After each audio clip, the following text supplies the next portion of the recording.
We do begin tonight with the government shutdown, day 34 now. Tomorrow it ties the longest shutdown ever, which played out during President Trump's first term. Tonight, more than 40 million Americans seeing their food benefits run out after a federal judge's order. The Trump administration now says it will take steps to partially fund the SNAP program.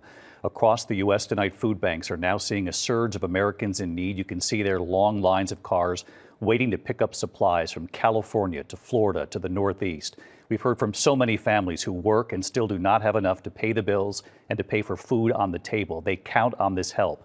After a judge ordered the Trump administration to use emergency funds to pay for SNAP, the administration says those emergency funds will only cover a little more than half of the $8 billion needed to fund it just this month alone.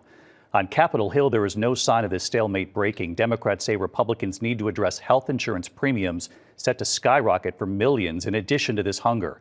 Republicans have said we'll address health care later. ABC's Jay O'Brien leading us off from the Hill tonight. Tonight, with the country on the brink of the longest shutdown in history, fear and confusion for 42 million Americans after critical federal food assistance ran out over the weekend. Under order from a federal judge, the Trump administration now says it will tap all $4 billion remaining in SNAP's emergency funds to cover roughly half of the food program for November, but warning it will take a few weeks or even several months to pay out, leaving tens of millions of Americans in limbo like Simone Wilkes. It has been days where the kids eat and I'll just survive off water. We first met Simone, a working single mom, a week ago when she was already skipping meals to feed her 2 young boys. After SNAP ran out, the state telling her benefits will come but may be delayed. Tonight, we asked how much money she has left for food. $23. You have $23. Yeah. I do not know what I'm going to do. You're counting on that money now. How much do you have left in your SNAP account? 0. Across the country, more families turning to food pantries. Thank you so much. Tonight, gridlock on Capitol Hill not breaking.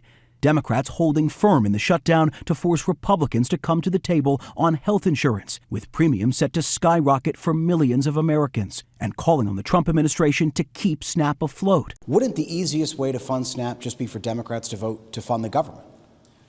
No, the easiest way to fund SNAP is for the administration to do exactly what is done in so many other instances. This is an intentional, vicious choice that Donald Trump and Republicans are making. But the administration saying there's little to no money left. President Trump promising he'll negotiate on health care after the government reopens. Democrats saying they don't believe him. We can fix it with the Democrats. All they have to do is let the country open and we'll fix it. And David, bottom line tonight, SNAP benefits for November will at minimum be reduced, and there's no telling when they'll go out. It could take weeks or months, the administration says. And tomorrow, this shutdown ties the record for the longest in U.S. history, a record set during the first Trump administration. David. Jay O'Brien leading us off here tonight.